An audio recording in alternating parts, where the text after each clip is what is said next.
Ren's heart slammed against her ribs the moment the soldiers turned down her street. She did not stop walking. She did not look up. Years of practice had taught her that fear had a smell, and fear was the one thing she could never risk carrying. Not even now. Not even scentless as she was. She kept her basket of laundry pressed against her hip, and her eyes fixed on the cobblestones, counting her own footsteps the way her mother had taught her. 1, 2, 3. As if numbers could hold a person together, when everything inside them wanted to run. 6 soldiers. Northern Reach colors, deep blue trimmed in silver, the wolf sigil, stitched over their hearts. They were sweeping the market square, stopping every woman who looked young enough, old enough, tired enough, frightened enough. It did not matter what an Omega looked like. It only mattered what she smelled like, and today, the soldiers were smelling for something specific. Ren had heard the rumors since sunrise. The king himself had arrived in the border town of Caldon Hollow the night before, and no one seemed to agree on why. Some said he had come to inspect the new grain routes. Some said he had come hunting smugglers, and some, the ones who spoke in the lowest voices, said he had come because his men had picked up a trace, somewhere near this town, of an Omega who had gone unregistered for years. An Omega who did not exist, according to every record in the kingdom. A ghost. Ren knew exactly who they were looking for. She simply hoped they would never find her. She turned down the narrow alley behind the bakery, the one that smelled of burnt sugar and old rain, and let herself breathe for the first time in several minutes. Her hands were shaking. She set the basket down against the wall and pressed her palms flat to the stone, cold and rough beneath her skin, and made herself count again. 1, 2, 3. The soldiers' voices were fading behind her now, swallowed by the clatter of market carts, and the calls of vendors selling bread and dried fish, and the last of the autumn apples. She had been doing this for 6 years. Since she was 15. Since the night her mother had knelt in front of her with a small clay bowl of crushed silver root and bitter thorn oil, and painted the mixture along the insides of Ren's wrists with trembling fingers, whispering the words of a ritual that had been passed down through 3 generations of women who had needed to disappear. "This will hide you," her mother had said. "It will not make you safe. Nothing makes an Omega safe, but it will make you invisible, and invisible is the closest thing to safe that this world will ever give you." Ren had not understood then how much that invisibility would cost her. She understood now. Every month, the herbs grew harder to find. Every season, her body fought a little more against the suppression, aching in ways she had learned not to name out loud. The silver root dulled more than her scent. It dulled her appetite, her sleep, sometimes her thoughts, leaving her hollowed out and gray by the time a new batch could be made. But the alternative was worse. The alternative was being found. She picked up her basket and walked on, faster now, weaving through side streets that most people in Caldon Hollow did not bother learning. She had learned every one of them. She knew which walls had gaps wide enough to slip through, which rooftops connected in a way that let a person cross 3 streets without ever touching the ground, which merchants would let her hide behind their stalls without asking questions if she pressed a few coins into their palms. Survival, she had discovered, was mostly a matter of knowing the shape of a place better than anyone hunting through it. By the time she reached the servants' entrance of the Hallow House, the inn where she worked scrubbing floors and hauling water for a woman named Old Prue, the soldiers had moved on to the eastern quarter. She heard it from the stable boy, a lanky 15-year-old named Finn who always seemed to know everything happening in town before anyone else did. "They're saying the king's not even looking for smugglers," Finn told her, leaning against the stable door with the particular relish of a boy who loved being the one with news. "They're saying he can hear things nobody else can hear. Heartbeats, breathing. They say he lost his nose when he was a boy. Some assassin's poison burned it right out of him, and now he hunts by sound instead of scent. Better than any bloodhound, they say. He can stand in a crowd of 100 people and pick out the one heart beating wrong." Ren's own heart, at that moment, was beating very wrong indeed. She forced her face into practiced indifference. "Sounds like a tall tale to scare children into behaving." "Maybe." Finn shrugged, already losing interest, already moving on to whatever the horses needed. Either way, best not to have a heart beating wrong around him, eh? She managed a small laugh, the kind that cost her nothing, and revealed nothing, and went inside to start her work. But his words followed her through the rest of the day, through the scrubbing and the hauling and the endless small tasks that filled her hours. A king who hunted by sound. A king who did not need her scentless skin, her careful herbs, her years of discipline, because none of it would matter if he could simply listen to the rhythm of her fear and know exactly what she was. She told herself it did not matter. Caldon Hollow was a large town, and she was one woman among thousands, and even a king with impossible hearing could not listen to every heartbeat in every street. She told herself this while she worked, while she ate her thin supper of bread and broth, while she climbed the narrow stairs to the small room she rented above the stable, little more than a straw mattress and a single shuttered window. She told herself this until she believed it enough to sleep. She did not know, could not have known, that the king's convoy had chosen to make camp not in the grand houses of the merchant quarter, as everyone assumed, but in the modest square just 3 streets from the Hallow House, close enough that when the wind shifted in the deep hours of the night, sound traveled further than anyone expected. Wren woke before dawn, as she always did, dressing quickly in the cold gray light and making her way down to the well behind the inn to draw water before the day's work began. The square was quiet at this hour, empty but for a few early carts, and the soft complaint of pigeons settling on the rooftops. She filled her buckets one at a time, the familiar weight and rhythm of the work a kind of comfort, and she was halfway back to the inn when she felt it. A presence. Not a sound, not quite, but something like the pressure of being watched. The particular stillness of another person nearby who was not moving, not speaking, only listening. She turned, slowly, bucket still in hand, and saw him. He stood at the mouth of the alley across the square, tall and still, in a way that felt unnatural, wrapped in a dark traveling coat that gave no hint of rank except for the wolf sigil at his collar. His face was sharp and unreadable, all hard lines and pale eyes that seemed to be looking at something other than her, something around her, or through her. He was not looking at her face at all. He was tilted slightly, head angled, in the manner of someone straining to catch a distant sound. She knew, with a certainty that dropped through her stomach like a stone, exactly who he was. King Ronan Ashgrave of the Northern Reach did not move toward her. He did not call out. He simply stood, listening, and for 3 long seconds that felt like 3 long years, Wren was certain her heart was so loud in her own ears that surely it must be loud enough for him to hear from across the square. Then a cart rattled past between them, a farmer hauling crates of squawking chickens, and the noise broke the moment. By the time it had passed, the king was gone, vanished back into the alley, as silently as he had appeared, and Wren was left standing with 2 buckets of water slowly slopping over her trembling hands, wondering if she had imagined the entire thing. She had not imagined it. She knew that the way she knew the sun would rise, the way she knew winter would come after autumn. She had felt him listening, and some instinct deeper than reason told her that whatever he had been listening for, he had not quite found it, not yet. She spent the rest of that day in a state of controlled panic, moving through her chores with mechanical precision, while her mind raced through every possibility. She could leave Caldon Hollow. She had thought of it before, in idle moments, imagining herself on the road to some distant coastal town where no one had ever heard of hunting kings or hidden omegas. But leaving meant abandoning the small, hard-won stability she had built here, the room above the stable, the work with old Prue that paid just enough, the herb supplier 3 streets over who had, for 2 years now, kept her stocked with the silver root and bitter thorn oil that kept her alive in the only way that mattered. She could not simply vanish, not without a plan, not without resources, not without risking exposure in the very act of trying to escape it. So she did the only thing she knew how to do. She made herself smaller. She made herself quieter. She stopped humming while she worked, a habit she had never noticed until she forced herself to break it. She stopped walking the main streets, taking the back alleys, even when they cost her extra time.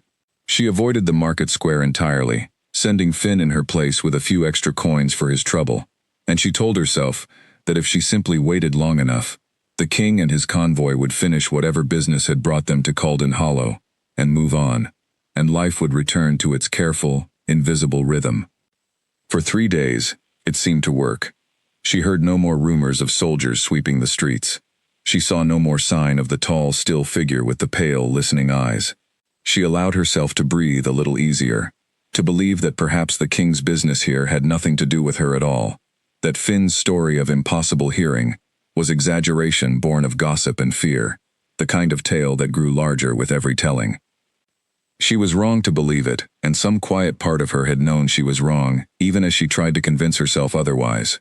Because on the fourth night, lying awake in her small room above the stable, staring at the shuttered window, and listening to the distant sounds of the sleeping town, she heard something that made every hair on her arms rise at once. Footsteps, slow, deliberate, coming to a stop directly beneath her window. She lay perfectly still, barely breathing, straining to hear anything more. For a long moment there was nothing, only the ordinary night sounds of Caldon Hollow, the creak of the stable, the distant bark of a dog, the whisper of wind through the eaves. She had almost convinced herself she had imagined it when she heard it again, softer this time, footsteps moving away, unhurried, patient, the footsteps of someone who was not searching but waiting. She did not sleep again that night. She lay in the darkness with her hand pressed flat against her own chest, feeling the frantic drumming of her heart, and she thought of the tall figure in the square, the angled head, the pale eyes that had not quite found what they were listening for. Not yet, she thought. He had not found her yet. But something in the stillness of the night, in the patience of those footsteps beneath her window, told her that yet was a word that would not hold much longer. The king was close, closer than she had let herself believe. And whatever careful invisibility she had built over 6 long years was beginning, very quietly, to crack. She rose before dawn again, as she always did, and went about her work with hands that would not quite stop trembling. She told herself she needed a plan. She told herself she needed more herbs, more caution, more distance between herself and whatever the king was hunting for in the narrow streets of Caldon Hollow. She told herself many things that morning, drawing water from the well in the gray early light, and none of them changed the one truth that had settled into her bones like cold water.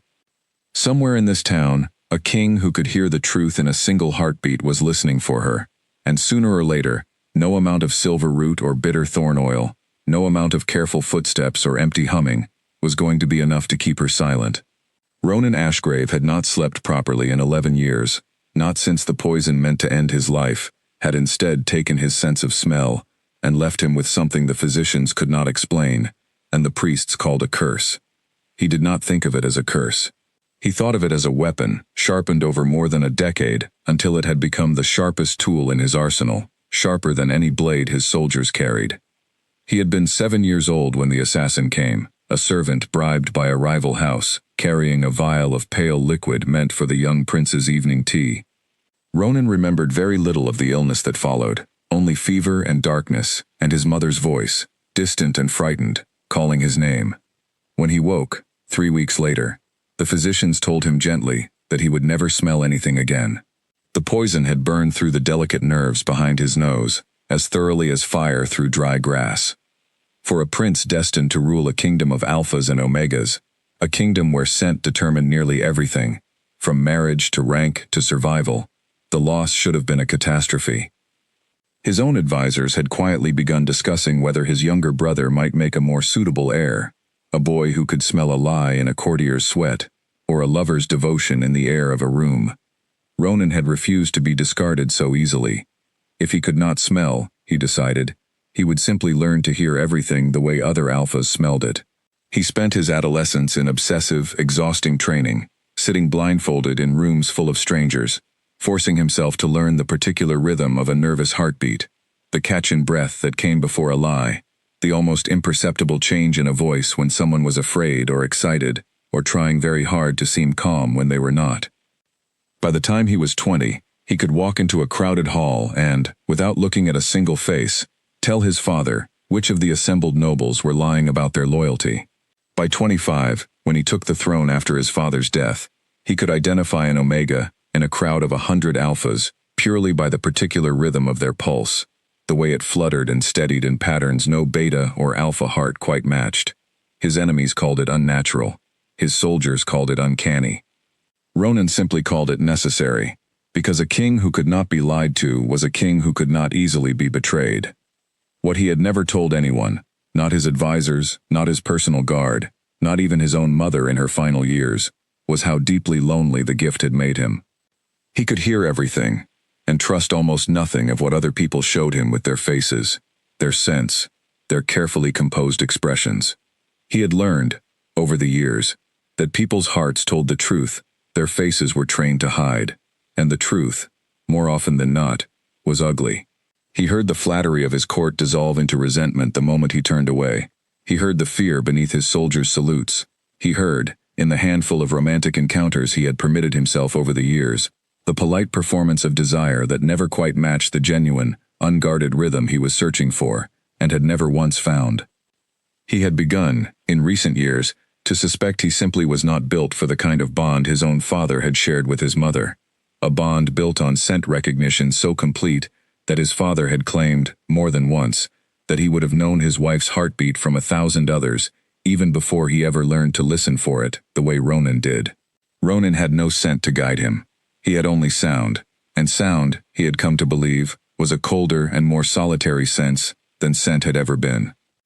His visit to Caldon Hollow had begun as exactly what his court believed it to be, an inspection of the border trade routes and a quiet audit of grain shipments that had, in recent months, shown troubling irregularities, suggesting smuggling on a scale large enough to threaten the kingdom's eastern reserves.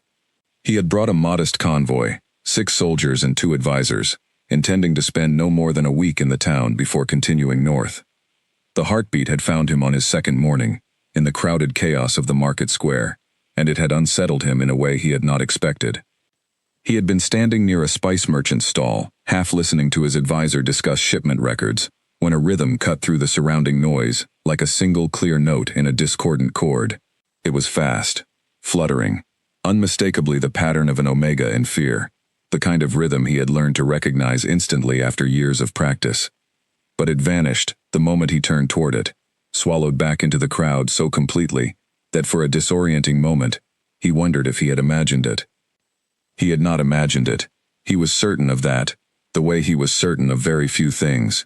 But what troubled him more than the heartbeat itself was what should have accompanied it, and had not. Every omega he had ever tracked carried a scent that his soldiers, at least, could follow, even when his own hearing led the way. This one had carried nothing, no scent trail for his men to confirm, no trace for the trained hounds his convoy kept for exactly this purpose. Only a heartbeat, brief and frightened, and then silence. It should have been impossible. Every text he had ever read, every physician he had ever consulted, insisted that an omega's scent could be masked but never entirely erased, not without significant cost to the body attempting it. And yet here, in this unremarkable border town, someone had apparently managed exactly that. Ronan found himself thinking about it far more than the grain smuggling that had ostensibly brought him here.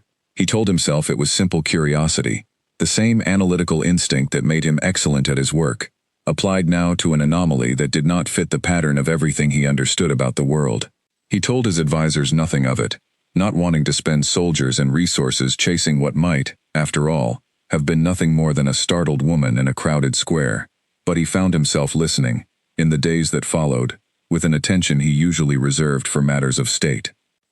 He heard the rhythm again on the 3rd night, faintly, through the walls of the town as he walked the quiet streets alone, a habit he had kept since childhood when sleep proved elusive.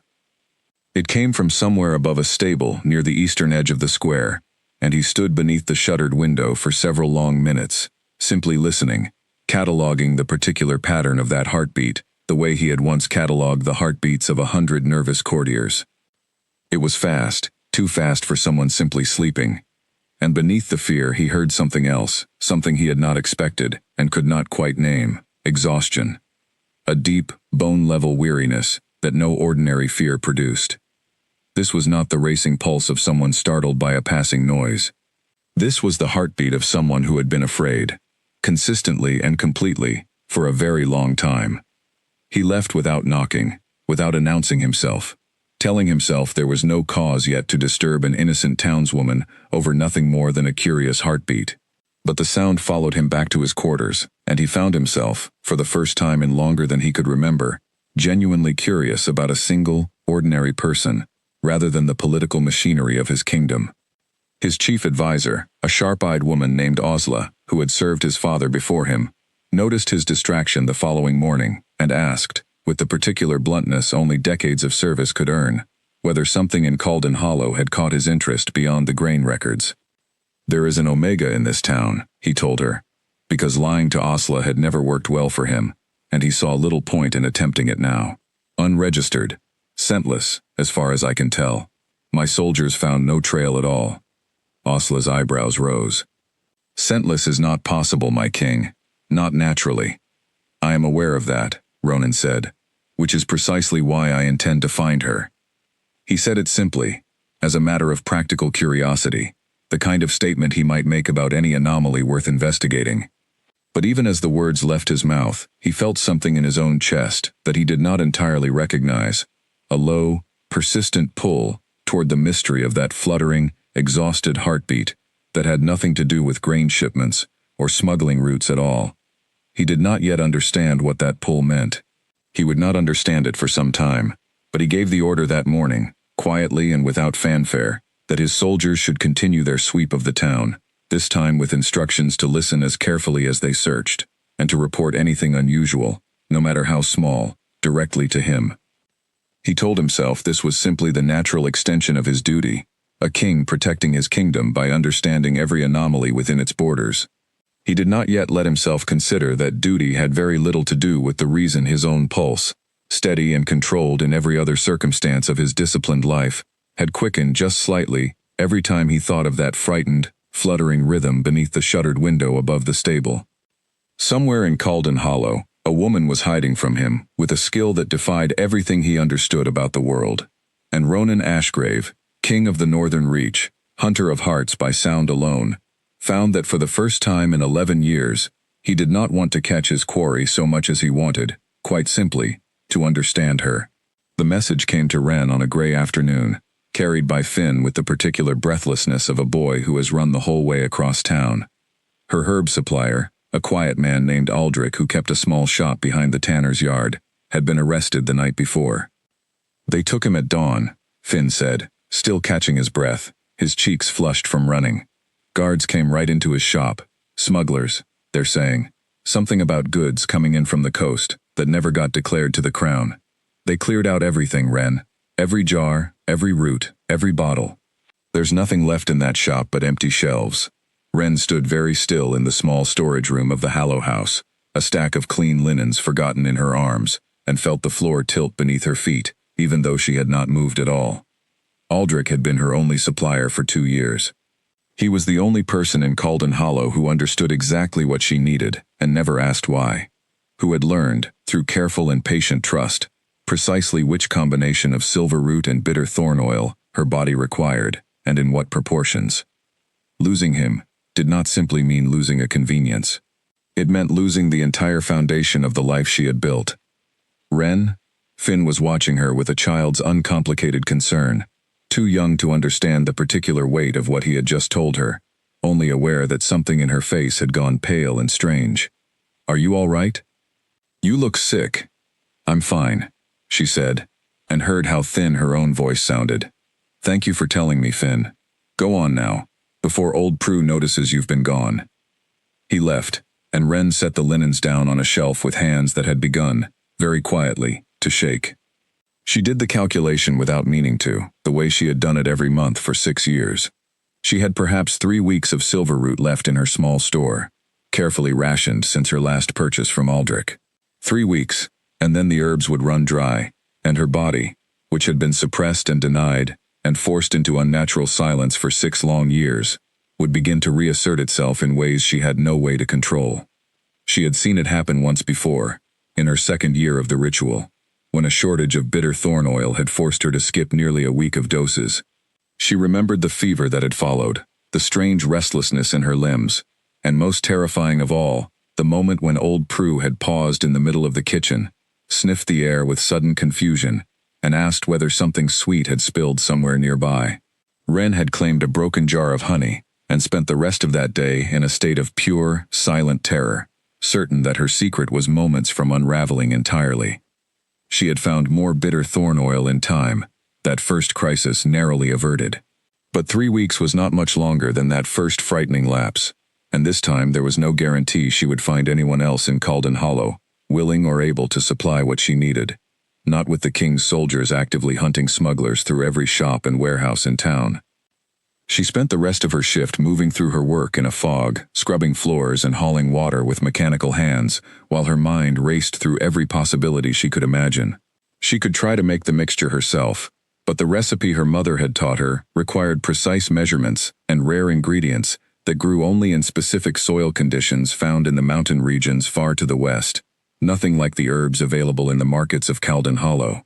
She could try to find another supplier, but any merchant willing to sell suppressant herbs without registration was, by definition, already operating outside the law, and with the king's soldiers sweeping every corner of town, approaching a stranger with such a request felt like walking directly into a trap. She could leave. The thought returned to her again and again throughout that long afternoon, more insistent each time. If she left Caldon Hollow now, before her supply ran out entirely, she might reach another town, perhaps even the western regions where silverroot grew wild in the hills, before the suppression failed completely. It would mean abandoning everything she had built here, the small room above the stable, the modest stability of her work with old Prue, the careful invisibility that had taken years to construct. But it would mean survival, and survival, she reminded herself, had always mattered more than comfort. She was still turning the decision over in her mind that evening when old Prue called her into the small back office of the inn, a cramped room that smelled of ink and old paper, and informed her, with the brisk efficiency that governed everything the old woman did, that Wren owed her 3 weeks of wages in advance, taken as a loan against damages when a careless kitchen boy had shattered a crate of the inn's good crockery and blamed it, falsely but effectively, on Wren's clumsiness. Wren wanted to argue. She wanted to point out that she had never once broken so much as a teacup in 3 years of careful work, that the accusation was obviously false, that old Prue knew perfectly well which of her staff could be trusted and which could not. But arguing with old Prue accomplished nothing, and Wren needed this position, needed the meager protection of steady work and a roof over her head, for as long as she remained in Caldon Hollow. She swallowed her protest and accepted the debt, understanding with a sinking heart that it tied her to this town for at least 3 more weeks, perhaps longer, if old Prue found further reasons to extend the arrangement. 3 more weeks, the same 3 weeks her herb supply would last. The math felt less like coincidence and more like a trap closing slowly around her, one small circumstance at a time, until every path forward seemed to lead back to the same narrow, dangerous corner. That night, lying awake in her small room, she allowed herself, for the first time in years, a few minutes of quiet grief for the mother who had taught her this fragile, exhausting way of surviving, and who had not lived to see how difficult it would eventually become. Her mother had died when Wren was 17, 2 years after teaching her the ritual, taken by an illness the town healer could never quite name. Wren had always privately believed the herbs themselves had something to do with it, some slow toxicity in the suppression that her mother had carried for far longer than Wren had, though she had never been able to prove it and had never quite let herself examine the thought too closely. She thought too of the king, of the tall, still figure in the square, and the footsteps beneath her window, and wondered with a kind of grim, exhausted humor whether the universe had simply decided that this particular season of her life should contain every possible danger at once. A king who hunted by sound, a vanished supplier, a debt that trapped her in place. It seemed almost absurd, the kind of misfortune that belonged in the exaggerated tales Finn liked to tell, except that it was entirely, uncomfortably real, and she was the one who would have to survive it. She did not sleep well that night, nor the nights that followed. She spent her free hours searching quietly through the town for any hint of another supplier, moving carefully, asking indirect questions of the few people she trusted enough to approach. Most of her inquiries led nowhere. A washerwoman 2 streets over knew nothing of herbalists beyond Aldrich. A traveling merchant selling dyed cloth in the market square claimed to know a contact in the next town north, but wanted a price for the information that Wren, with her wages tied up in old Prue's debt, could not afford to pay. On the 5th day after Aldrich's arrest, she finally found a thread worth following. An old woman who sold dried flowers near the western gate mentioned, in the course of an unrelated conversation, that her nephew sometimes traveled to a village, 2 days' walk from Caldon Hollow, where a healer kept a garden of rare herbs, including, the old woman believed, silverroot among them. It was not much, a second-hand mention of a possible source 2 days away, but it was more than Wren had found in 5 days of careful searching, and she clung to it with the particular desperation of someone running out of better options. She began, that same evening, to quietly plan. 2 days' walk each direction meant at least 4 days away from Caldon Hollow. 4 days in which old Prue would certainly notice her absence and likely dismiss her from the position entirely, debt or no debt. It meant risking the roads alone, which were not always safe for a woman traveling by herself, particularly not with soldiers from the crown sweeping the region for smugglers and unregistered goods. And it meant, if she was caught anywhere along the way carrying unregistered suppressant herbs back into town, facing consequences far worse than simple dismissal from her work. But the alternative, waiting in Caldon Hollow while her supply dwindled toward nothing, felt like waiting for a slow and inevitable unraveling. At least on the road, she would be doing something. At least on the road, she would have some measure of control over her own fate, rather than simply watching the clock count down toward the moment her body betrayed her. She had nearly settled on a departure date, calculating carefully how many days of suppressant remained, and how narrow a window she truly had, when a new complication arrived that she had not anticipated at all. Old Prue announced, on the 7th evening after Aldrich's arrest, that the king himself had requested additional serving staff for a formal dinner to be held at the Hallow House in 3 days' time, a gathering intended to smooth relations with the town's merchant families before his convoy continued north. Every available hand at the inn, old Prue informed her staff with evident pride at the honor, would be required to help prepare and serve the meal. Wren felt the blood drain from her face at the announcement, though she was careful to keep her expression composed as old Prue continued outlining the preparations required over the following days. Serving at a formal dinner meant standing in close proximity to the king himself, perhaps for hours at a stretch, in a room far quieter and more controlled than the chaotic noise of the market square, where she had first felt his attention find her. It meant no crowd to hide within, no cart to break his focus, nothing but her own careful breathing, and whatever remained of her failing suppression standing between her and discovery. She spent that night calculating, with grim and precise attention, exactly how much silver root she could afford to use before the dinner, weighing the risk of depleting her supply faster against the far greater risk of standing unmasked before the very man whose senses she had spent 6 years learning to evade. In the end, she decided there was no real choice at all. She would use what remained of her careful reserve as fully as her supply allowed, accepting that her margin for the coming weeks would shrink even further, because surviving the next 3 days mattered more than any calculation about the weeks beyond them. She lay awake long into that night, listening to the ordinary sounds of the sleeping town, and found herself thinking, with a strange and unwelcome clarity, of the tall figure who had stood so still in the square, head tilted, listening for a heartbeat she had barely managed to hide. In 3 days, she would stand in a room with that same man, close enough to serve him wine with her own trembling hands, and she would have to be perfectly, impossibly silent in every way that mattered. She did not know, lying there in the darkness with her herb supply dwindling, and her debt to old Prue tying her to a town that had suddenly become far more dangerous than she had ever intended it to be, that the dinner 3 days away would change the course of her life far more completely than any quiet escape to a distant herbalist's garden ever could have. The Hallow House had never looked so grand as it did on the evening of the king's dinner. Old Prue had spent 3 days transforming the modest dining hall, hanging fresh garlands of autumn leaves along the beams, polishing every piece of silver the inn owned, until it gleamed under the candlelight, and drilling her small staff repeatedly on the correct order, for serving each course, until even Finn, normally cheerful and easily distracted, had begun to move through the choreography with grim, focused determination. Wren had spent those same 3 days in a state of controlled dread, rationing her remaining silver root with obsessive care, and running through every possible strategy for surviving the evening without drawing the king's attention. She had settled, in the end, on a simple plan.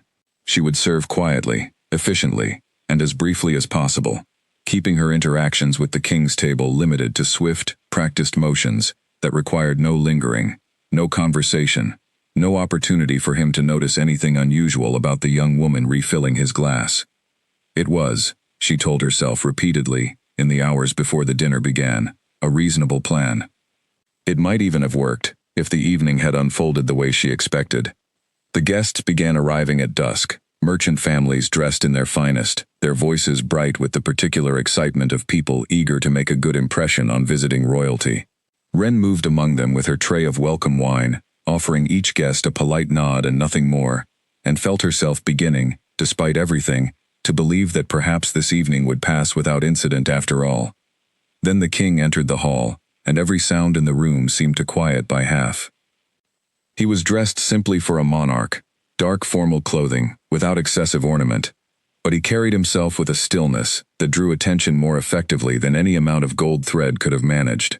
Ren, standing near the far wall with her tray, watched him move through the room with careful, sideways glances, noting the way he inclined his head slightly toward each speaker, the way his pale eyes seemed to focus on something just beyond the person addressing him, as though he were listening to a conversation happening beneath the one taking place aloud. She kept her distance for the first hour of the dinner, ensuring that Finn or one of the other servers handled anything requiring proximity to the king's table, while she focused her own efforts on the merchant families seated further away. It was not a perfect solution, but it was working, and as the evening wore on, and the first courses gave way to the second, she allowed herself a small measure of relief. The relief did not last. Old Prue found her in the narrow passage between the kitchen and the dining hall, her face flushed with the particular urgency of a hostess whose careful plans had encountered an unexpected obstacle. "The boy serving the king's table has cut his hand on a broken glass," she said, already thrusting a fresh tray into Ren's arms. "You'll have to take his place for the remaining courses. Quickly now, they're waiting on the next course." Ren felt the floor tilt beneath her feet for the second time in as many weeks, but there was no room for argument, not with old Prue's sharp eyes already moving past her to attend to some other crisis, not with the entire evening's success resting on the smooth continuation of service. She took the tray with hands that had gone suddenly cold, and made her way into the dining hall, toward the long table where the king sat at its head, flanked by his advisors and the town's most prominent merchant families. She kept her eyes carefully lowered as she approached, focusing entirely on the mechanical precision of the task, refilling glasses and clearing plates with the smooth, practiced efficiency that had become second nature after years of similar work. She reached the king's own place at the head of the table and leaned forward to refill his wine, her hands steady through sheer force of will, even as her heart hammered so loudly in her own ears that she was certain, for one terrible moment, that the entire room must be able to hear it. He did not look at her. He was engaged in quiet conversation with his advisor, the sharp-eyed woman Ren had noticed earlier in the evening, discussing something about grain shipments that Ren caught only fragments of as she worked. She finished pouring and stepped back, allowing herself the smallest exhale of relief, believing for one fragile moment that she had passed close enough to the king to serve him directly and emerged entirely unnoticed. Then his head turned, very slightly, and his pale eyes found her. It was not a long look. It could not have lasted more than a second or two, the briefest flick of attention, before he returned to his conversation with the advisor. But in that second, Ren felt something pass between them that she had no words for, a sense of being seen, truly seen, in a way that had nothing to do with her face, or her posture, or the careful blankness of her expression. His eyes had not stayed on her face at all. They had dropped, briefly, to the place where her pulse beat visibly at her throat, and something in his expression had shifted, subtle, but unmistakable, from polite disinterest to focused, sudden attention. She moved away from the table as quickly as decorum allowed, retreating toward the kitchen with her empty tray, and her heart pounding so violently she feared she might be sick. She did not look back to see whether he was watching her retreat. She did not need to. She could feel it, the particular weight of attention that had followed her every step from his table to the safety of the kitchen doorway. She spent the remaining courses of the dinner as far from the king's table as she could manage, sending Finn's cousin, hastily recruited to cover the injured boy's duties, to handle any further service required there. She told herself the moment had been nothing, a chance glance, meaningless in the grand chaos of a crowded formal dinner. She told herself this even as some deeper instinct insisted otherwise, insisted that the king's brief, sharp attention had recognized something in her, some echo of the frightened heartbeat he had first heard 3 days earlier in the crowded market square. The dinner concluded well past midnight, the merchant families departing in high spirits, well satisfied with the king's gracious conduct throughout the evening. Ren remained behind with the other staff, clearing tables and washing dishes late into the night, grateful for the mindless physical work that gave her exhausted body something to focus on besides the persistent, anxious churning of her thoughts. She was carrying the last of the dirty linens toward the laundry room, well past the hour when any guests should have remained in the building, when she rounded a corner in the dimly lit passage and nearly collided directly with the king himself. He stood alone in the narrow hallway, having apparently lingered behind after his advisors and guards had already retired for the evening, and Ren froze completely, the linens clutched against her chest, her breath catching in her throat with a sharp, audible sound that she was certain he must have heard. "Forgive me," she managed, her voice barely above a whisper, already stepping back to allow him room to pass. "I did not realize anyone remained in this passage." He did not move to let her by. He stood very still, watching her with an intensity that made her skin prickle, his head tilted in the same listening posture she had observed from across the square days earlier. For a long, unbearable moment, neither of them spoke, and Ren became acutely, painfully aware of her own heartbeat, of the fear she could not entirely suppress, even with every remaining scrap of her failing silver root working through her blood. "You served my table tonight," he said finally, his voice low and even, giving nothing away. "Briefly." "Yes, my lord." She kept her eyes lowered, fixed on the worn floorboards between them, terrified of what he might read in her face if she allowed herself to meet his gaze directly. "I hope the service was satisfactory." It was. A pause, longer this time, weighted with something she could not name. "What is your name?" The question landed like a stone dropped into still water, sending ripples of pure terror through her entire body. She considered, for one wild, desperate moment, giving him a false name, some invented identity, that would leave no trace back to the quiet, careful life she had built in Caldon Hollow. But lying to a king, she understood instinctively, carried its own dangers, and something in his steady, patient gaze told her that a lie, however small, would not go unnoticed by a man who had spent his entire life learning to hear the truth beneath every spoken word. "Ren," she said finally, the single syllable barely audible even to her own ears. "My name is Ren, my lord." He said nothing further for a moment, simply watching her with that same unreadable stillness, and Ren felt certain that whatever came next would determine the entire remaining shape of her life in Caldon Hollow. Then, without another word, he stepped aside, allowing her the space to pass, and she moved past him down the passage with her heart hammering, and her hands full of forgotten linens, not daring to look back, until she had rounded the far corner and was certain, or as certain as she could be, that he was no longer watching her retreat. She did not sleep at all that night. She lay awake in her small room above the stable, replaying the brief exchange in the hallway again and again, searching for any hint of what it might mean. He had asked her name. He had not accused her of anything, had not called for his guards, had not done anything a suspicious king might do upon encountering an anomaly he could not fully explain. But he had asked her name, and something in the careful, deliberate way he had asked it told her that this had not been an idle question, born of simple courtesy. He was watching her now. She understood that much with a certainty that settled cold and heavy in her chest. Whatever fragile invisibility she had maintained through 6 years of careful discipline had begun, in the span of a single evening, to come apart at the seams, one small thread at a time, and she had no way of knowing how much longer it would hold before it failed entirely. 3 days after the formal dinner, Ren woke to find that the last of her silver root had finally run out. She had known the moment was coming. She had counted the remaining doses with obsessive precision every night for the past week, watching the small clay jar grow lighter with each passing day. But knowing something was coming, and facing the reality of it, were two entirely different experiences. She sat on the edge of her narrow bed that morning, holding the empty jar in both hands, and felt a cold, creeping dread settle into her stomach that no amount of careful planning had prepared her for.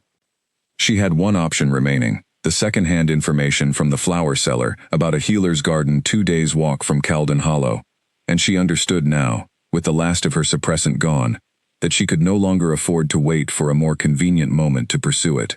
Every hour without the herbs meant her body inching closer to the natural state it had been forced to suppress for 6 long years, and she had no way of predicting exactly how quickly that unraveling would show itself to the world around her.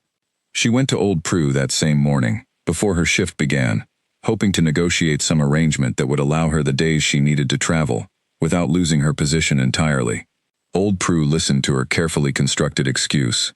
A sick aunt in a neighboring village requiring urgent care, with visible skepticism, her sharp eyes narrowing as she studied Ren's face for any sign of the lie she surely suspected.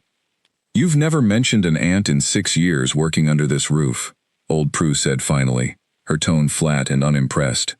"And you choose now, of all times, with the king's convoy still camped, not 3 streets from my door, and half the town's business tangled up in keeping the crown happy, to suddenly discover family obligations elsewhere." "It's urgent," Ren said, keeping her voice as steady as she could manage.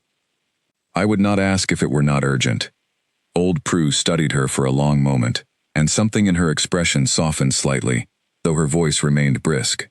"You've been a good worker, Ren. Better than most who've passed through this kitchen. I'll give you 4 days, not a single hour more, and your debt stands regardless of where you spend your time. If you're not back within 4 days, I'll assume you've abandoned your position, and I'll need to fill it with someone more reliable." 4 days.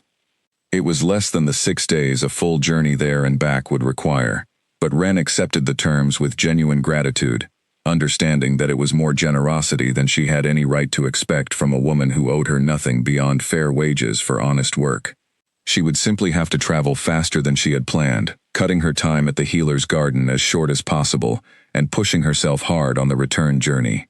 She left Caldon Hollow before dawn the following morning, slipping out through the western gate, with a small pack containing what little coin she had managed to save, a change of clothes, and enough bread and dried fruit to sustain her through the journey. The road beyond the town was quiet in the gray early light, empty but for the occasional farmer's cart heading toward the fields, and Ren walked quickly, grateful for the solitude and the growing distance between herself and the king's watchful presence in Caldon Hollow. The 2 days of walking passed in a blur of aching feet and growing anxiety. She slept poorly each night, curled beneath a hedge, or sheltered against the wall of an abandoned barn, waking often to check the small mirror she carried, and study her own reflection for any sign of the changes she feared were coming.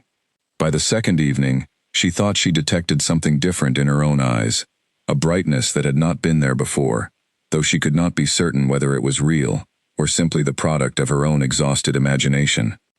She found the healer's cottage on the afternoon of the second day, exactly where the flower seller's nephew had described it, tucked into a small valley surrounded by a garden that even from a distance looked wild and abundant with unfamiliar plants.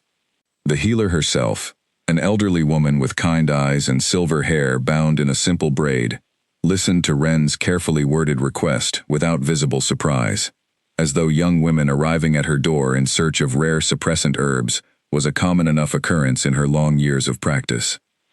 "Silver root grows here, yes," the healer said, leading Ren through the garden toward a patch of dark, glossy-leafed plants Ren would never have recognized on her own. "But I'll tell you what I tell everyone who comes to me for this particular remedy. It is not meant for permanent use. Whatever you're hiding from, child, the herbs will only buy you time. They were never meant to be a whole life solution." "I understand," Ren said, though privately she wondered whether the healer truly understood the alternative, the very real danger that made 6 years of slow poison feel like the only reasonable choice available to her. The healer sold her a generous supply, enough to last several months if carefully rationed, along with careful instructions for preparing the mixture herself, using the raw herbs rather than relying on a merchant's prepared doses.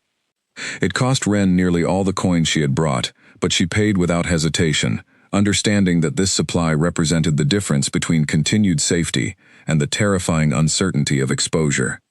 She began her return journey the following morning, moving as quickly as her tired body allowed, calculating and recalculating the hours remaining before Old Prue's deadline expired. She reached the outskirts of Caldon Hollow late on the evening of the 4th day, exhausted and footsore but triumphant, believing she had accomplished exactly what she set out to do, with barely any margin to spare. She had barely passed through the western gate when she became aware of an unusual commotion near the market square, torches burning despite the late hour, and a crowd of townspeople gathered in tense, murmuring clusters. She approached cautiously, keeping to the shadows out of long habit, and caught fragments of conversation that made her blood run cold. "Says he heard something strange in the square itself," right where he stood before. Soldiers searching every house along the western road. They say the king himself gave the order. Convinced there's someone in this town hiding from the crown, and he means to find them before his convoy moves on. Wren pressed herself into the shadow of a nearby building, her heart pounding with an intensity that had nothing to do with the exhaustion of her journey. She had been gone 4 days, and in that time, whatever suspicion the king harbored had apparently grown from quiet observation into active, open searching. She thought of her small room above the stable, her few possessions there, and wondered with rising panic whether it had already been searched, whether soldiers might even now be waiting for her return. She made her way back to the Hallow House through the darkest, most circuitous route she knew, avoiding the main streets entirely, her senses straining for any sign of soldiers or search parties. The inn itself, when she finally reached it, appeared undisturbed, its windows dark and quiet in the late hour, and she allowed herself a small measure of relief as she slipped in through the servants' entrance and made her way up to her room. She found Finn waiting for her there, perched anxiously on the narrow stairs outside her door, his young face drawn with a worry that seemed far too heavy for a boy his age. "You need to be careful," he whispered urgently, before she could even ask what had brought him to wait for her so late at night. "Really careful, Wren. 2 days ago, soldiers came through asking questions about you specifically, about the woman who works at the Hallow House, and disappeared, right around the time they started their search. Old Prue told them you'd gone to visit a sick aunt.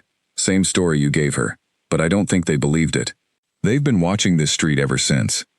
Wren felt the last of her fragile relief drain away entirely, replaced by a cold, sinking certainty that the careful invisibility she had spent 6 years constructing was now, finally and completely, beginning to collapse around her. She had left to protect herself, to secure the herbs that would keep her hidden, and in doing so, had apparently drawn exactly the kind of attention she had spent her entire absence trying to avoid. "Did they say why they wanted to speak with me?" she asked, though some part of her already suspected the answer. Finn shook his head. Just that the king wanted to speak with anyone connected to strange occurrences in town over the past 2 weeks. "But Wren, they asked for you by name. Not just anyone. You." She thanked Finn for the warning and sent him back to his own quarters, then sat alone in the darkness of her small room, the precious pouch of new silver root clutched against her chest, trying to think through the implications of what he had told her, with a clarity her exhausted mind resisted. The king knew her name. He had asked for her specifically, by name, which meant the brief exchange in the hallway 3 nights before the formal dinner had been far more significant than she had allowed herself to believe. She prepared a dose of the fresh herbs that very night, her hands trembling as she measured the careful proportions the healer had taught her, desperate to restore the suppression that had lapsed during her 4 days of travel. But even as the familiar bitter taste settled over her tongue, she understood that the herbs alone would not be enough to solve the problem now unfolding around her. The king was actively searching for her. Soldiers were watching the street outside the inn. And somewhere in the space between her absence and her return, whatever careful anonymity had protected her for 6 long years had apparently already begun, in ways she did not yet fully understand, to unravel beyond any hope of simple repair. She did not sleep that night. She sat by the shuttered window, listening to the quiet sounds of the sleeping town, and tried to imagine what path remained open to her now. Fleeing seemed impossible, not with soldiers actively watching the streets around the inn. Remaining seemed equally dangerous, not with the king himself apparently determined to find her by name. She was caught, she realized slowly, in a trap that had been closing around her for weeks, without her fully recognizing its shape, and she had no clear idea how she might possibly escape it. The summons came 2 mornings later, delivered not by soldiers but by the sharp-eyed advisor Wren had noticed at the king's table during the formal dinner. The woman arrived at the Hallow House shortly after dawn, dressed in traveling clothes rather than court finery, and asked old Prue directly whether a young woman named Wren might be found on the premises. Old Prue, who had grown genuinely fond of Wren over 3 years of steady work, despite her gruff exterior, tried valiantly to deflect the inquiry, claiming ignorance of any staff member by that name. But the advisor's calm, patient insistence made clear that further evasion would accomplish nothing beyond delaying an inevitable confrontation, and eventually, Wren emerged from the kitchen on her own, understanding that hiding any longer would only make her situation appear more suspicious than it already did. The king wishes to speak with you, the advisor said, her tone carefully neutral, giving no hint of what awaited Ren at the end of the conversation. He has asked that you come to the herbarium, in the eastern wing of the merchant hall, where his convoy has taken temporary quarters. Alone, if you're willing. Ren felt every instinct in her body scream a warning against walking willingly into whatever confrontation awaited her, but she understood with equal certainty that refusing a direct summons from the king himself would accomplish nothing beyond confirming whatever suspicions had already brought his soldiers searching for her by name. She nodded, keeping her expression as composed as she could manage, and followed the advisor out into the cold morning air. The walk to the merchant hall felt endless, though it could not have taken more than 10 minutes through the quiet, still-waking streets of Caldon Hollow. Ren spent every step of it trying to prepare herself for what might come, rehearsing explanations she knew would not hold up under any real scrutiny, calculating and recalculating the odds that she might somehow talk her way free of whatever trap had been laid for her. The advisor left her at the entrance to a small side chamber, explaining that the king preferred to conduct this particular conversation privately, and Ren stepped through the doorway alone, her heart hammering with an intensity that made her briefly, dizzyingly lightheaded. The herbarium was smaller than she had expected, a narrow room lined with shelves of dried plants and glass jars, clearly appropriated for the convoy's temporary use rather than a permanent fixture of the merchant hall. Ronan Ashgrave stood near the far window, his back partially turned, examining something on one of the shelves with apparent casual interest that did nothing to ease the tension coiling through Ren's entire body. He turned as she entered, and for a long moment neither of them spoke. Ren remained near the doorway, uncertain whether to bow, to speak first, to do anything at all beyond simply standing and waiting for whatever accusation she felt certain was coming. "You returned to Caldon Hollow 4 days ago," he said finally, his voice quiet, giving nothing away. "Before that, you were absent from the town for 4 days entirely. Your employer was told you visited a sick relative." "Yes, my lord." Ren kept her eyes lowered, her voice as steady as she could manage. "My aunt has taken ill in a village to the west." "I sent a soldier to that village 3 days ago," Ronan said, and something in his tone made clear that he already knew precisely what that soldier had discovered. "There is no record of any aunt matching your description, no family connection to you at all in that entire region." The village healer, however, did recall selling a significant quantity of silver root and bitter thorn oil to a young woman traveling alone, a woman she described in terms that match you rather precisely. Ren felt the blood drain entirely from her face. There was no point, she understood in that terrible instant, in continuing the lie any further. He knew. He had known, likely, since well before this conversation began, and the entire summons had simply been an opportunity for her to either confirm his suspicions honestly or dig herself deeper into a lie that would only make her situation more precarious. "Please," she said, her voice barely above a whisper, all pretense finally abandoned. "Whatever you intend to do with me, I ask only that you understand I have harmed no one.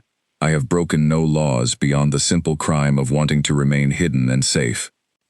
"Sit," Ronan said, gesturing toward a small wooden chair near the window, his tone shifting from the cold precision of interrogation into something gentler, though no less serious.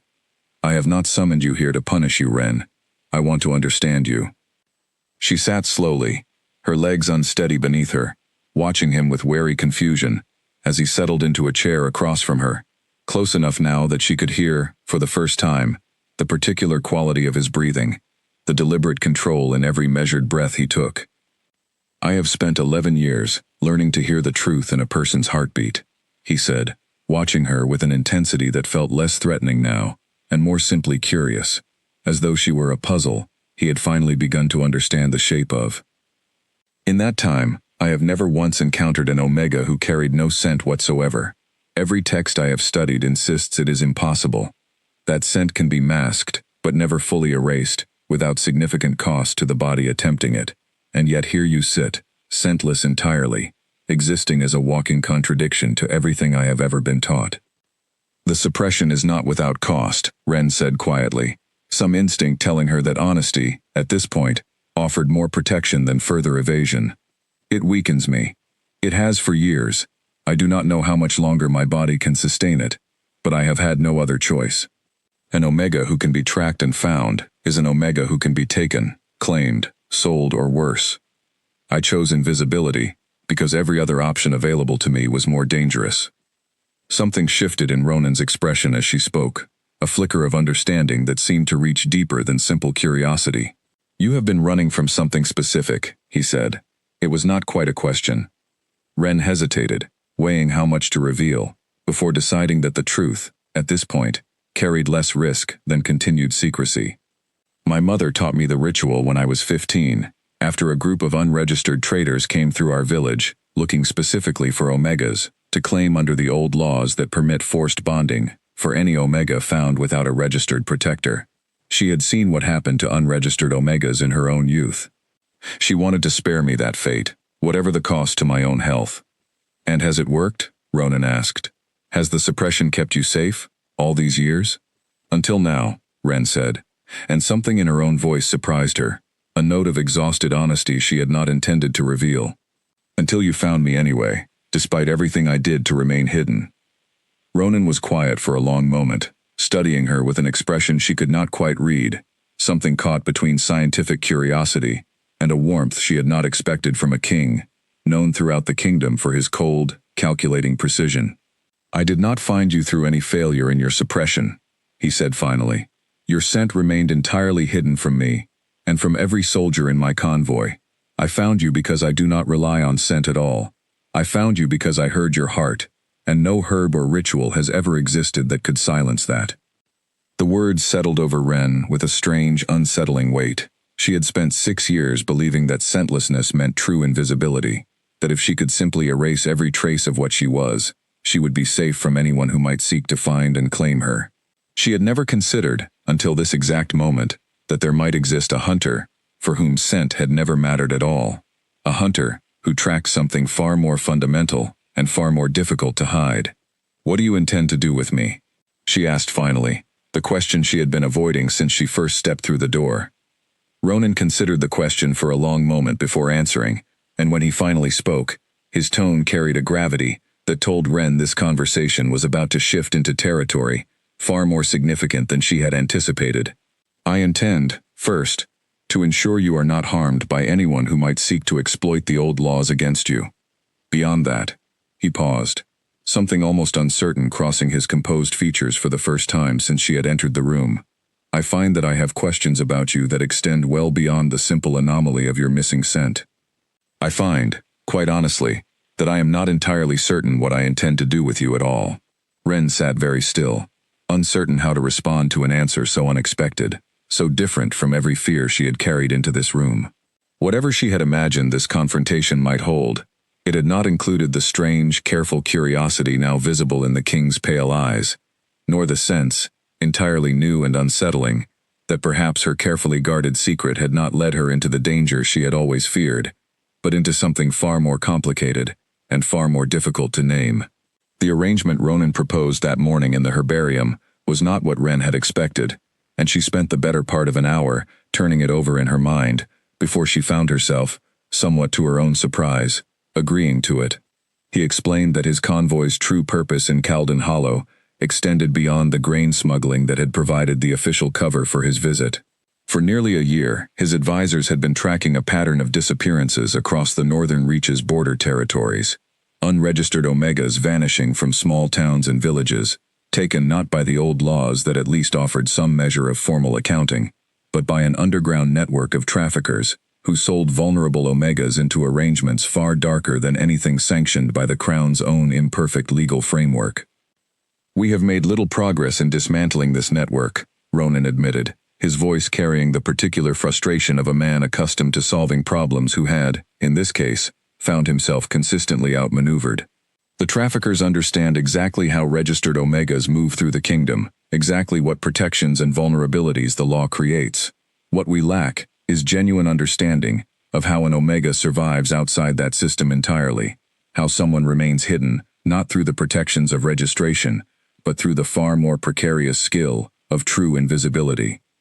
Ren understood, slowly, what he was suggesting even before he stated it plainly. You want my knowledge, she said. You want to understand how someone hides from a system built to find them, so you can use that understanding to find the people who are hiding vulnerable Omegas for far worse purposes. Yes, Ronan said simply. In exchange, I offer you protection, formal and complete, under my own authority as king. No soldier in this kingdom would dare invoke the old laws against a woman under my direct protection. You would live within the palace grounds when my convoy returns north, ostensibly employed as a scribe assisting my advisor Osla with correspondence, while quietly sharing whatever insight you can offer into the methods traffickers use to move victims undetected through towns like this one. It was, Ren recognized immediately, both an extraordinary opportunity and a considerable risk. Trading her hard-won invisibility for the protection of the crown meant placing her fate entirely in the hands of a king she had spent weeks fearing, a king whose very presence had already come close to unraveling everything she had built. But it also meant, for the first time in 6 years, the possibility of living without the constant, exhausting vigilance that had defined every day since her mother first painted silver root along her trembling wrists. "And if I refuse?" she asked, needing to understand the full shape of her choice before committing to any part of it. "Then you remain exactly as you were before this conversation began," Ronan said, "unregistered, unprotected, and increasingly known to at least a handful of soldiers who have already begun asking questions about you throughout this town. I will not pretend that refusing carries no risk for you. But I will also not force this arrangement upon you. The choice remains entirely your own." Ren thought of old Prue's debt, of the small room above the stable, of 6 years of careful, exhausting survival that had brought her, despite every precaution, to exactly this moment of impossible choice. She thought too of her mother, and wondered what the woman who had sacrificed so much to keep her hidden would make of a daughter now considering placing her trust in the very system that had made hiding necessary in the first place. "I accept," she said finally, surprising herself slightly with the steadiness of her own voice, "on the condition that you understand I am agreeing to help you find and stop these traffickers, not simply to trade one form of captivity for another with slightly better accommodations." Something that might almost have been the beginning of a smile touched the corner of Ronan's mouth, the first genuine expression of warmth she had seen from him since their conversation began. "I would expect nothing less," he said. The following weeks unfolded in a rhythm entirely unfamiliar to Ren, one built not around careful invisibility, but around a strange, unprecedented visibility she had never permitted herself before. She settled her debt with old Prue, using a modest advance Ronan's advisor Osla arranged on her behalf, said her goodbyes to Finn with a promise to write when circumstances allowed, and traveled north with the king's convoy toward the palace that would, at least for the foreseeable future, become her new home. The palace itself overwhelmed her in the first days, its scale and grandeur so far removed from the modest inn and narrow stable room that had defined her life in Caldon Hollow that she found herself, more than once, simply standing in a corridor, overcome by the sheer unfamiliarity of her new surroundings. Osla, the sharp-eyed advisor, took charge of her practical education, teaching her the rhythms of palace life, the correct forms of address for various court officials, the careful boundaries of her new position as a scribe whose true purpose remained known only to a small handful of trusted people. Her real work began in earnest during quiet evening sessions in a private study, where Ronan himself, along with Osla and occasionally a small handful of trusted soldiers, gathered to hear whatever insight Ren could offer about the patterns of survival that had kept her hidden for 6 years. She found herself, in those sessions, drawing on knowledge she had never articulated aloud to another living person, explaining the particular alleyways and rooftops that offered escape routes invisible to anyone unfamiliar with the town's true geography, the merchants who could be trusted to look away for a few coins, the small signals unregistered Omegas used to warn each other of danger without ever speaking a word aloud. Ronan listened to all of it with the same focused, patient attention she had first noticed in the herbarium, occasionally interjecting with questions that revealed a depth of genuine curiosity beneath his careful, controlled exterior. She began, slowly, to understand something about him that the rumors and fearful whispers of Caldon Hollow had entirely failed to capture. He was not simply a cold, calculating hunter who tracked frightened Omegas by the sound of their fear. He was a man carrying a profound loneliness beneath his controlled exterior, a man who had spent 11 years learning to hear truth in every heartbeat around him, and had found, in that relentless honesty, very little genuine warmth to hold on to. She began, without entirely meaning to, looking forward to their evening sessions more than she would have admitted to anyone, even herself. There was something unexpectedly comfortable in his presence, something in the careful way he listened to her, that felt entirely different from the guarded, performative interactions she had maintained with nearly everyone in her life since her mother's death. He did not seem to want anything from her beyond genuine understanding, and after 6 years of careful, exhausting invisibility, that simple honesty felt like a kind of relief she had not realized she was missing. Asla, watching these sessions unfold over the following weeks with the sharp attention of someone who had served the crown for decades, began to make quiet observations that Ren found herself both flustered by and unable to entirely dismiss. "He has never listened to anyone the way he listens to you," Asla remarked one evening, finding Ren alone in the small study after Ronan had departed to attend to other matters of state. "I have served this king since he was a boy, learning to compensate for a loss that would have broken lesser men. I have watched him listen to 100 courtiers, 1,000 petitioners, always with that same careful, distant attention that misses nothing and reveals nothing of his own thoughts in return. With you, something is different. We are simply discussing matters relevant to the trafficking investigation," Ren said, though even as she spoke the words, she recognized how thin they sounded against the truth of what those evening sessions had genuinely become. "Perhaps," Asla said, her tone carrying the particular knowing patience of someone who had seen far more of the world than she cared to argue about directly. "Or perhaps, you might simply pay closer attention, in your next session together, to the particular way his breathing changes when you enter a room. He may believe he has hidden it well. I assure you, he has not. At least not from someone who has watched him as long as I have." Ren dismissed the comment at the time, telling herself Asla was simply an old woman, prone to reading romance into professional collaboration, where none genuinely existed. But she found herself, in the weeks that followed, noticing exactly the details Asla had described, the subtle shift in Ronan's controlled breathing whenever she entered a room, the way his careful, measured attention seemed to soften just slightly whenever their evening sessions turned from strategy toward simpler conversation about her own life, her memories of her mother, the small, ordinary hopes she had never permitted herself to voice aloud during 6 years of careful, guarded survival. She began to understand, slowly and with a growing unease she did not entirely know how to name, that whatever was developing between them in those quiet evening sessions extended well beyond the practical arrangement they had first agreed upon in the herbarium of Caldon Hollow, and she began to wonder, with a mixture of hope and considerable fear, what such a development might mean for a king who had never found genuine connection with anyone, and an Omega who had spent her entire adult life believing that being truly known by another person represented the single greatest danger she could ever face.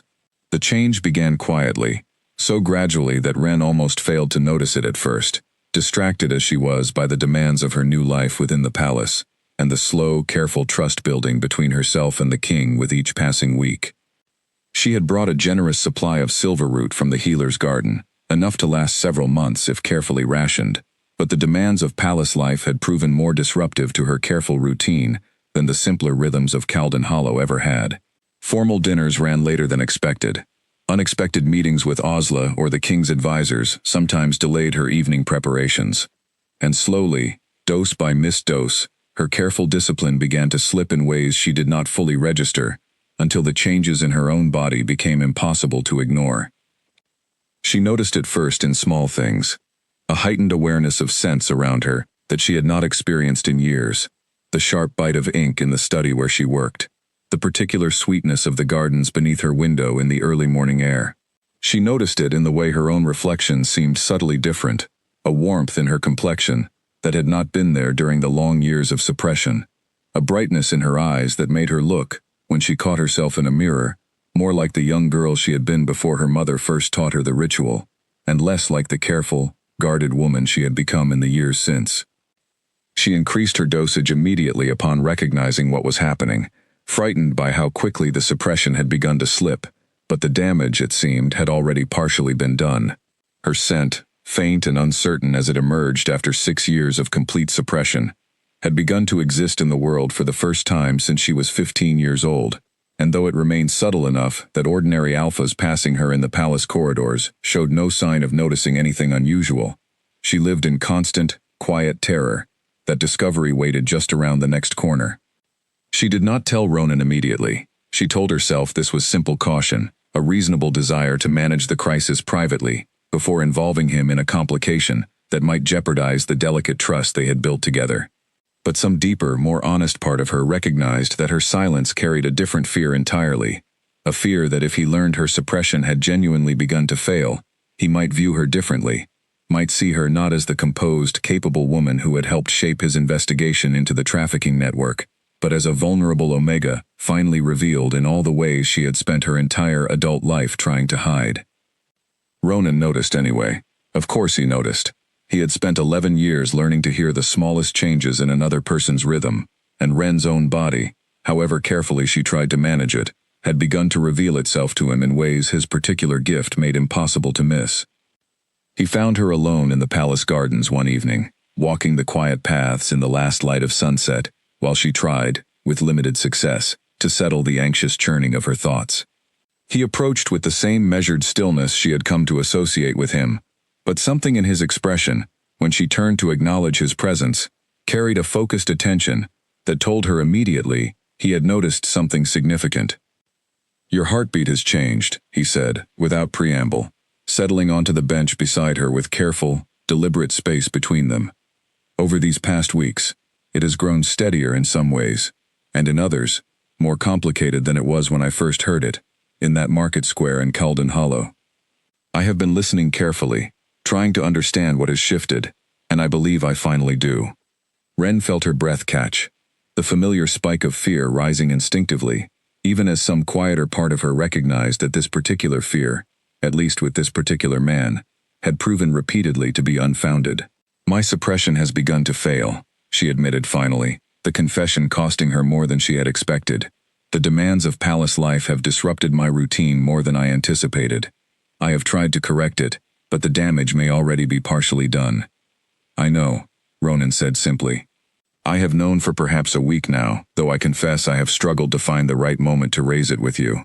"You knew, and you said nothing?" Ren asked, surprised, despite everything she had already learned about his careful, deliberate nature. "I did not wish to alarm you further," he said, "and I confess, I found myself uncertain how to raise the subject without revealing something else I had also come to understand during these same weeks of listening to you." He paused, and for the first time since she had known him, Ren saw something that looked almost like genuine uncertainty cross his composed features. "I cannot smell you, Ren. I never will be able to, regardless of whether your suppression fully fails or holds steady indefinitely. But I find that I do not need to. I have spent 11 years believing that my inability to smell an Omega's bond scent meant I was simply incapable of the kind of connection my own parents shared, the kind of recognition that exists between true mates. I have spent these past weeks discovering that I was wrong." Ren sat very still, scarcely daring to breathe, as he continued, his voice carrying a quiet vulnerability, entirely at odds with the cold, calculating reputation that preceded him throughout the kingdom. "I know your heartbeat the way other alphas know a scent," he said. "I know its rhythm when you are frightened, when you are thoughtful, when you are trying very hard to hide something you feel from me, and failing rather more than you might realize. I have listened to your heart for weeks now, in every conversation we have shared, and I have come to recognize it as clearly, as completely, as any alpha in this kingdom recognizes the scent of someone they are meant to bond with. I did not need your scent to find that recognition, Ren. I needed only to listen." The confession settled over her with a weight she had not anticipated, stirring something in her chest that felt dangerously close to the very connection he was describing. She had spent 6 years believing that being truly known represented the greatest danger she could face, that safety required invisibility above all else.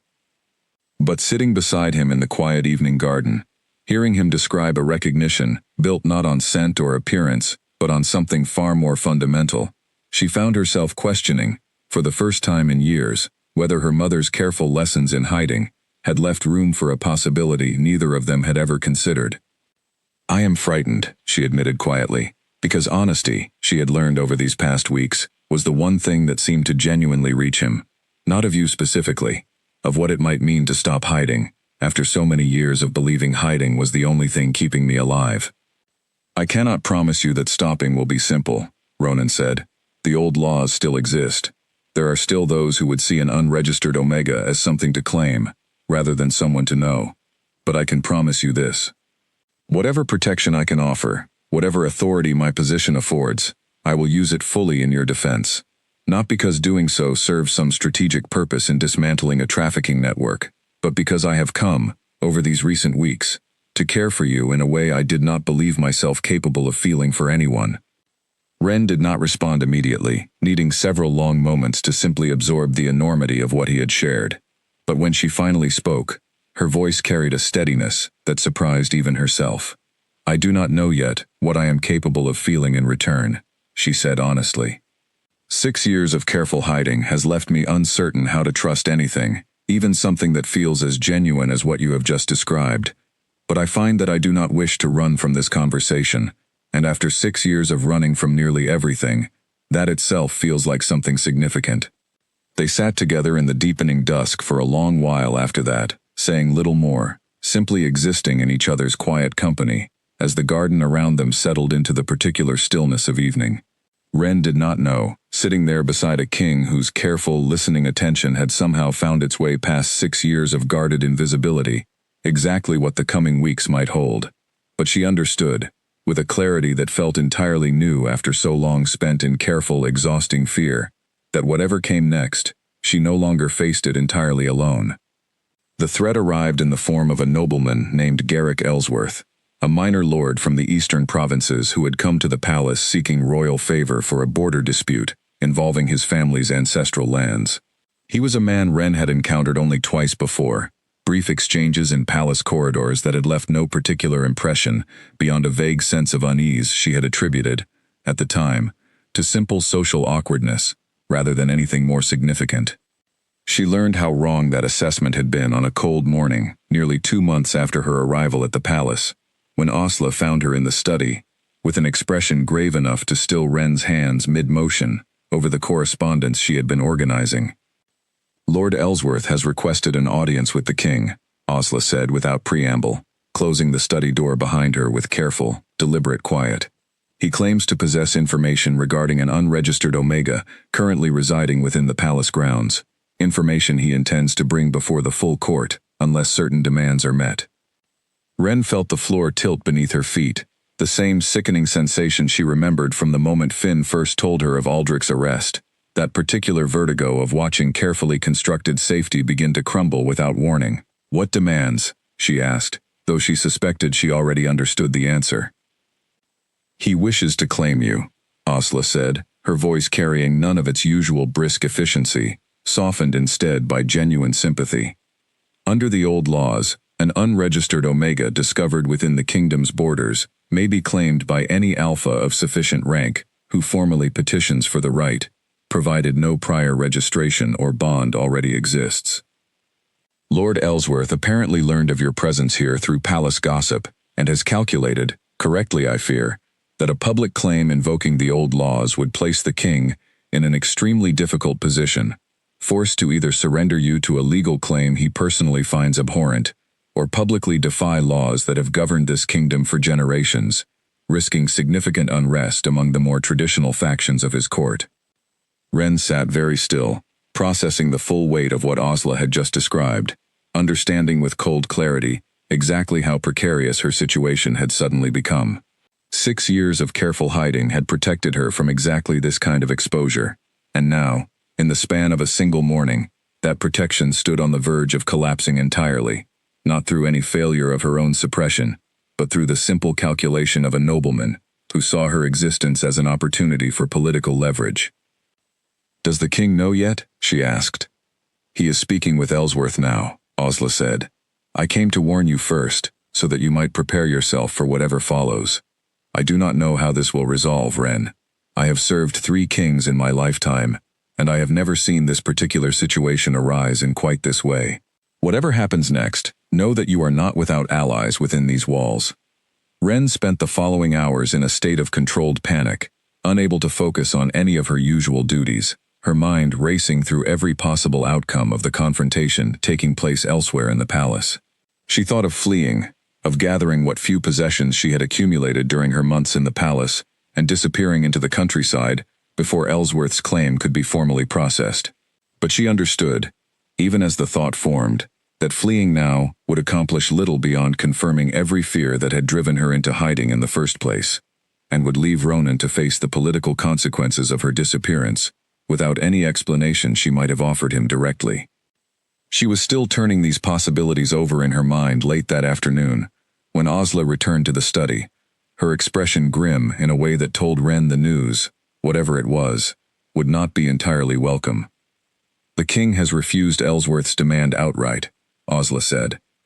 "But Ellsworth has responded by threatening to bring the matter before the full court at tomorrow's formal session, invoking the old laws publicly, and forcing a confrontation the king cannot easily avoid, without appearing to defy the kingdom's own legal traditions. It is, I believe, precisely the outcome Ellsworth intended from the beginning. He does not truly expect to win a formal claim against you. He intends, rather, to weaken the king's political standing by forcing him into an impossible public choice between the old laws and whatever personal feelings he has developed toward you." The full weight of the situation settled over Wren with crushing clarity. She had become, without ever intending it, a political weapon in a conflict that extended far beyond her own simple desire for safety, a pawn in a struggle over royal authority and traditional law that could damage Ronan's standing, regardless of how the immediate confrontation resolved. The realization filled her with a guilt she had not anticipated, a fear not simply for her own safety, but for the genuine harm her continued presence in the palace might cause the one person who had offered her protection, without ever asking anything dishonest in return. She made her decision that evening, alone in the small chamber that had become her quarters within the palace, packing the few possessions she had gathered during her months there, with the same careful efficiency she had once applied to disappearing through the alleys of Caldon Hollow. She would leave before dawn, she decided, slipping away quietly enough that her absence would remove the political weapon Ellsworth intended to wield, sparing Ronan the impossible choice that a public confrontation would otherwise force upon him. She left a brief note explaining her reasoning as clearly as she could manage, folded it carefully, and placed it on the small writing desk where she knew Osla would find it in the morning, if her departure went unnoticed until then. Then she gathered her small pack and slipped out into the quiet, moonlit corridors of the sleeping palace, moving with the same careful, practiced silence that had kept her hidden for 6 long years, before Ronan's impossible hearing had first found her in a crowded market square. She made it as far as the palace gates, the eastern road stretching out before her into darkness, before she heard the sound of footsteps behind her, quick and urgent, closing the distance with a speed that told her immediately who had followed. "Wren," Ronan's voice carried across the quiet courtyard, sharp with an emotion she had rarely heard from him in all their months of careful, measured conversation. "Stop." She turned slowly, her pack still clutched against her shoulder, and found him standing several paces away, dressed hastily in traveling clothes, rather than the formal attire she had come to associate with his daily routine, his expression carrying none of its usual careful control. "How did you find me?" she asked, though even as she spoke the words, she understood the answer. "I have spent months learning the exact sound of your fear," he said, closing the remaining distance between them with quick, purposeful steps. "I heard it the moment you decided to leave, even through the walls between us. I have been listening for it every night since Ellsworth made his threat, half expecting exactly this, and dreading it more than I have dreaded anything in longer than I can remember. I cannot let you sacrifice your standing for my sake," Wren said, her voice cracking slightly despite her best efforts to maintain composure. "Ellsworth wants a confrontation that damages you regardless of the outcome. If I simply disappear, that weapon is taken from him entirely. You would face no impossible choice, no public conflict over old laws you clearly find abhorrent. It is the only solution that protects you fully." "It is not the only solution," Ronan said, his voice carrying a fierce certainty that stilled her mid-argument.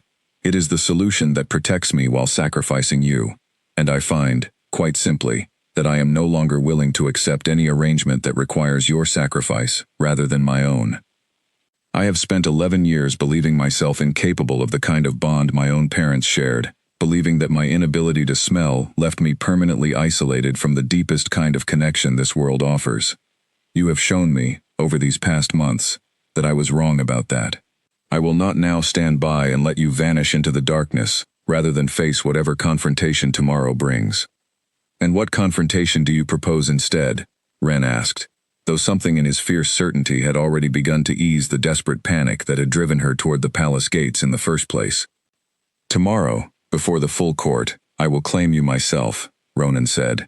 Not under the old laws that treat Omegas as property to be claimed by whichever Alpha petitions first, but under my own authority as king, declaring you my chosen mate, before witnesses, who cannot easily challenge a king's own personal declaration. It will not be simple. There will be those among the traditional factions who object, who argue that a king should not set aside laws that have governed for generations simply for personal feeling. But I would rather face that opposition directly, with you beside me, than accept a victory that requires your continued exile from any life you might otherwise choose to build.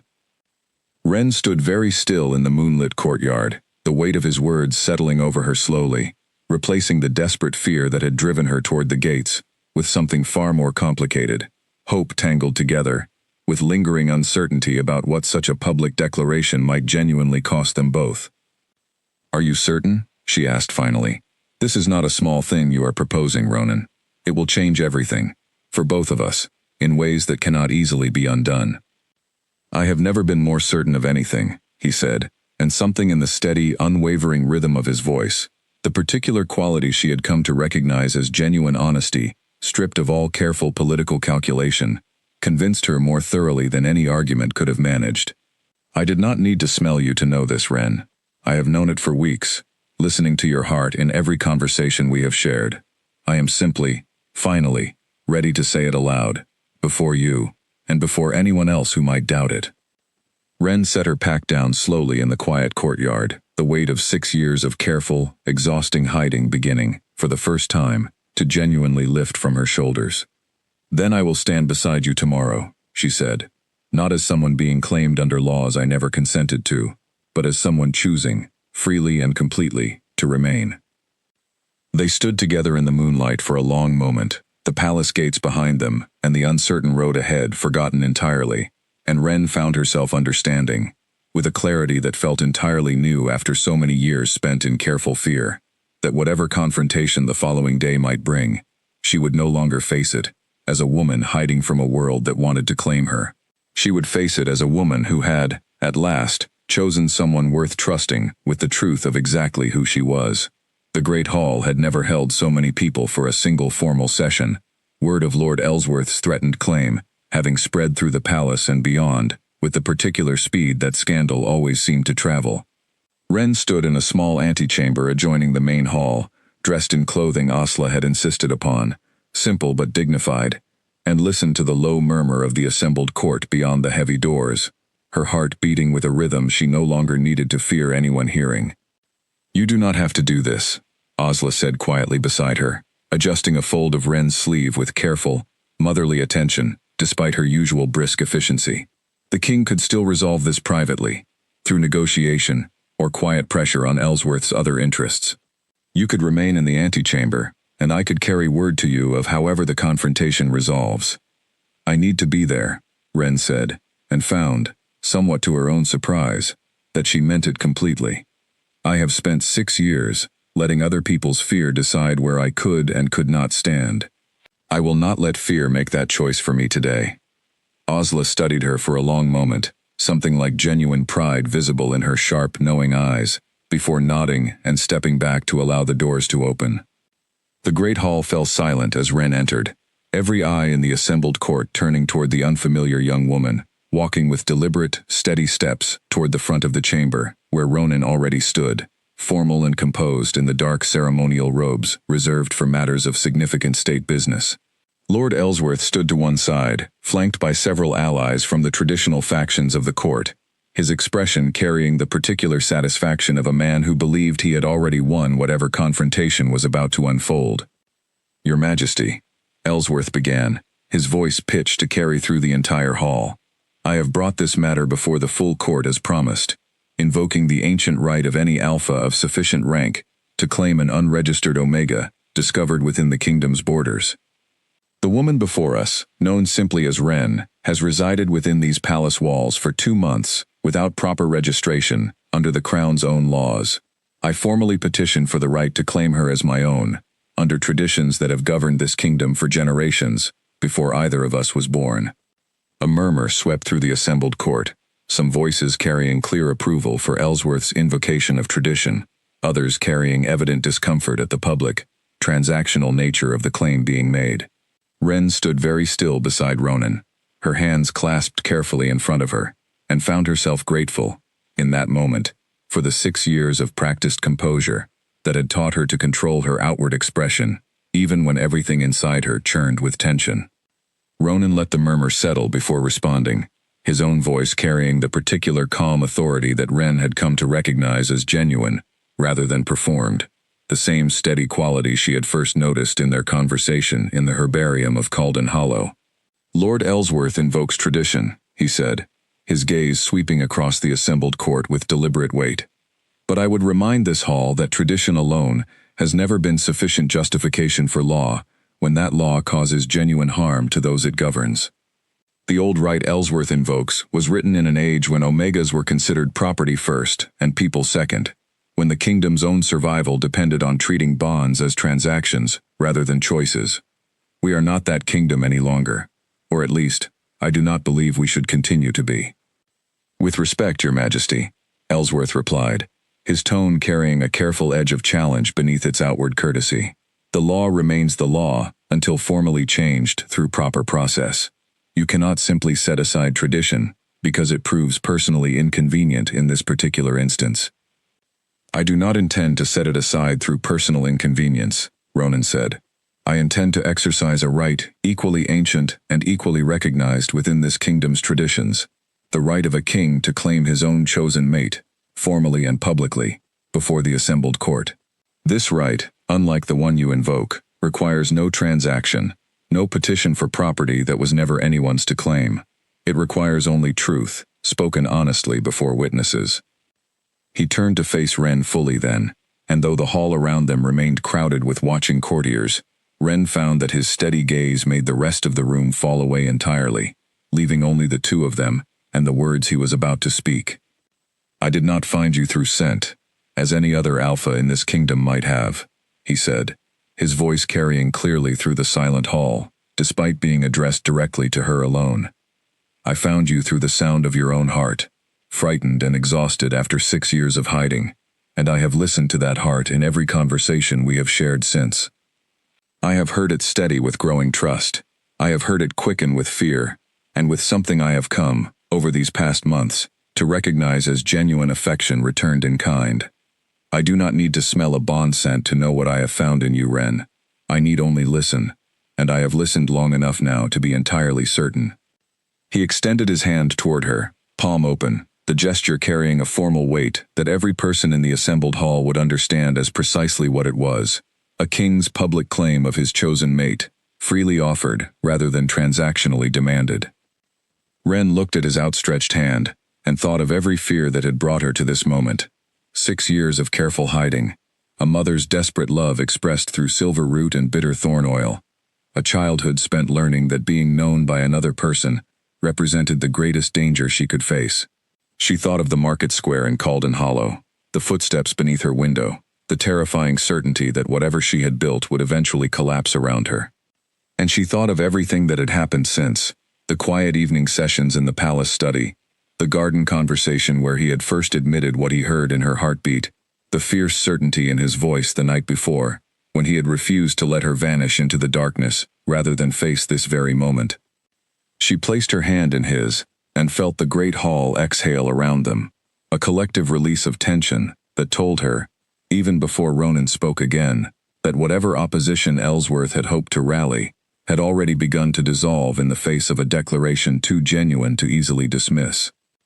"I claim this woman not as property, but as my chosen mate," Ronan said, his voice ringing clear through the silent hall, "freely given and freely accepted, witnessed by this full court, and binding under my own authority as king. Let any who challenge this claim understand that they challenge not merely a legal right, but a truth I have come to know as completely as any alpha in this kingdom knows the scent of the person they are meant to bond with." Ellsworth, watching the assembled court's shifting mood with the calculating eye of a man who understood when a political gambit had failed, offered a stiff, formal bow of acknowledgement rather than continued challenge, understanding that further argument would only cost him standing he could not easily recover. "Your Majesty's claim is noted and accepted," he said, his voice tight with barely concealed disappointment, before withdrawing with his allies toward the rear of the hall. The formal session continued for some time longer, matters of state business that Ren followed only distantly, her attention still caught by the warmth of Ronan's hand around her own, and the strange, overwhelming sensation of standing fully visible before an entire court, with nothing hidden, nothing suppressed, nothing left to fear discovering. It was only much later that evening, alone together in the quiet privacy of the palace gardens, where they had first spoken honestly of what had grown between them, that Ren allowed herself to feel the full weight of everything the day had held. She sat beside Ronan on the same bench where he had first confessed what he heard in her heartbeat, and found, for the first time in 6 years, that she did not need to strain her senses for approaching danger, did not need to calculate escape routes or ration careful doses of suppressant herbs, did not need to hide any part of herself from the world around her. "It feels strange," she admitted quietly, watching the last light of sunset fade over the garden's careful rows of flowering plants. "Being known, being seen, I spent so long believing it was the most dangerous thing that could happen to me." "And now?" Ronan asked, his voice carrying a gentle curiosity, rather than any need for particular reassurance. Ren considered the question carefully before answering, letting herself genuinely feel the shift that had taken place within her over these past months, from careful, exhausted hiding to this quiet, unguarded evening in a garden with a man who had never needed her scent to know her heart. "Now I think perhaps my mother was only half right," she said finally. "She taught me that hiding was the only way to survive in a world that wanted to claim what I was. But I do not think she ever imagined a world where someone might simply want to know me instead, without wanting to claim anything at all beyond the simple truth of who I have always been." Ronan reached over and took her hand again, gently this time, without the formal weight of the court's watching eyes, and Ren let herself lean into the quiet comfort of his presence, understanding at last that the scent she had spent 6 years hiding had never been the truest part of who she was. That truth had always lived somewhere deeper, in the steady rhythm of her own heart, and it had taken a king who could not smell it all to finally hear it, completely and without fear, exactly as she had always been.